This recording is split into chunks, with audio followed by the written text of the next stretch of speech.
Olá, eu sou Tatiane Faveiro, da Traic Ícaros. Nós abrimos uma caixinha de perguntas no nosso Instagram, pedindo para que as pessoas que nos seguem por lá, os nossos clientes, amigos, sugerissem alguns temas para que a gente falasse, explicasse um pouquinho mais. E o pessoal pediu para a gente falar sobre o curso, todo o processo, o passo a passo, e a partir de agora eu vou falar mais, explicar o passo a passo de como se inicia no esporte.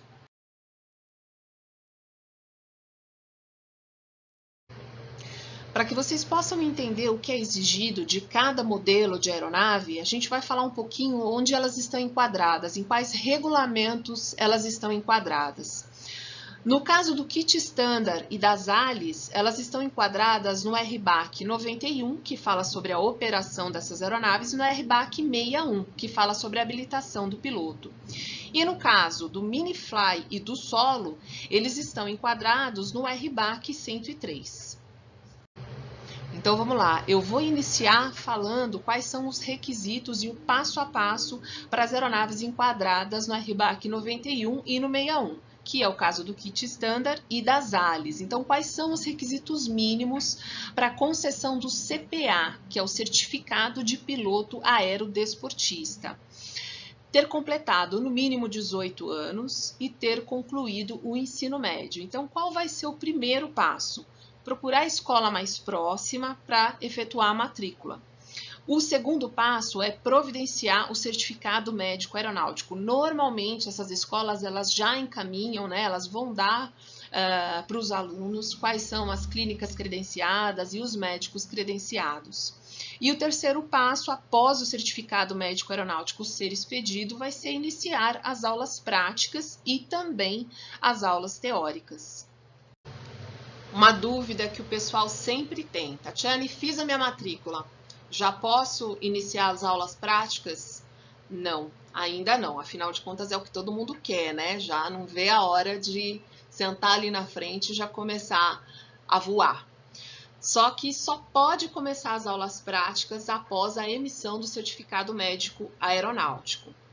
Concomitantemente, o aluno pode fazer também o curso teórico. A maioria hoje das escolas oferece o curso teórico em EAD. Lembrando que não é obrigatório, tá? O aluno ele pode estudar por conta através das apostilas que as associações oferecem.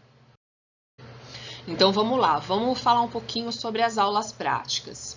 Existe um requisito em regulamento que são as horas mínimas. O aluno ele tem que cumprir no mínimo 30 horas de aulas práticas.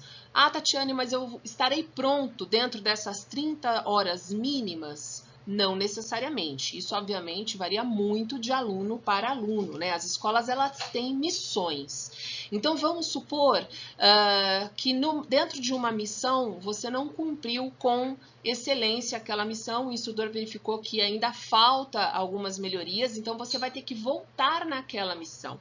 Então, por exemplo, você fez aquela 1 hora de stall. A missão é você fazer stall. E o instrutor percebeu que você até faz o stall, mas não a ponto de liberar para uma próxima missão, né? Porque, obviamente, uma missão complementa a outra. Então, você vai ter que voltar na próxima aula naquela missão. Então, você já fez, por exemplo, 2 horas de treinamento em stall. Então, por isso, são 30 horas mínimas, não necessariamente que você estará proficiente dentro dessas 30 horas. Tem pessoas que demoram mais. Além disso, dentro dessas 30 horas, tem as 10 horas de voo em navegação. O que são esses voos em navegação? São viagens, né, ou voos entre aeródromos, principalmente aeródromos controlados, para que o aluno possa aprender contato com controle, contato com torre, né, então aprender a fonia, principalmente, navegar aqui em São Paulo, por exemplo, dentro dos corredores e tantos outros estados, né, que também tem os corredores visuais, então tudo isso é aprendido dentro dessas horas de navegação.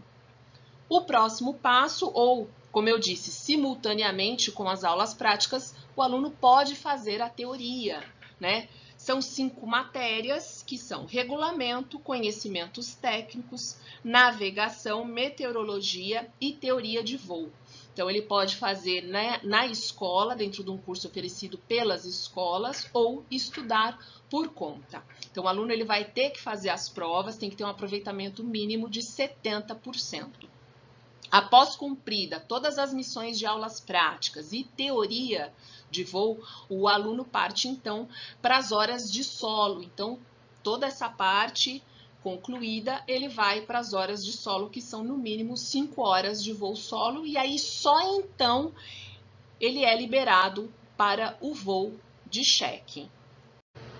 Então, alguns de vocês vão perceber que todos os procedimentos, todo o passo a passo para a obtenção do CPA, que é o Certificado de Piloto Aerodesportista, ele é muito parecido com a licença de PP, né, que é a licença de piloto privado, com exceção das horas mínimas, o restante é realmente bastante parecido. Hoje em dia não tem mais a carteirinha de PVC, então o aluno não recebe mais, né, o piloto, na verdade, não vai receber mais a carteirinha de PVC. Hoje é tudo via site da ANAC, é tudo digital, tá? Então você vai receber o seu CPA, você vai receber um e-mail avisando que o seu CPA foi emitido e vai poder acessar através do site da própria ANAC. E agora eu vou falar um pouquinho sobre o RBAC 103. Para operar essas aeronaves, ele não precisa obter o CPA. Então, ele não vai precisar fazer todo esse passo a passo que eu expliquei anteriormente. É um processo mais simplificado. Qual que é o primeiro passo, então, para a pessoa que está interessada no cadastro de aerodesportista para operar uma aeronave de 103. O primeiro passo é procurar uma associação credenciada. Ele vai ter que apresentar o CPF, o comprovante de residência e o atestado de capacidade técnica, que é a prova de conhecimentos mínimos que eu vou falar a seguir. Então, vamos lá. Com relação às aulas práticas, justamente por não ser obrigatório cumprir em uma escola, não existem horas mínimas. Quem vai definir isso é o instrutor. Então, a pessoa ela vai fazer ali as horas e é o instrutor que vai definir quando que o aluno, né, ou quando esse piloto estará pronto. Na associação, vai ser aplicada a prova de conhecimentos, que é sobre o RBAC 103, a IS 103, o ICA 112, que fala sobre regras do ar, e o ICA 103, que fala sobre a operação desse tipo de aeronave. Então, a pessoa só vai poder operar essas aeronaves com a certidão de cadastro de aerodesportista emitido pela associação de sua escolha. Então, vocês viram que para operar uma aeronave do RBAC 103, as exigências são menores, né? Justamente porque são aeronaves mais simples, tanto na sua concepção quanto na sua operação. Via de regra, essas aeronaves são justamente para aqueles pilotos, para aqueles clientes que têm a sua própria pista, ou num sítio, ou numa fazenda, ou num condomínio particular. Claro que a recomendação é que, mesmo que não seja obrigatório, que essas horas, esse curso seja feito numa escola com um instrutor, né, credenciado.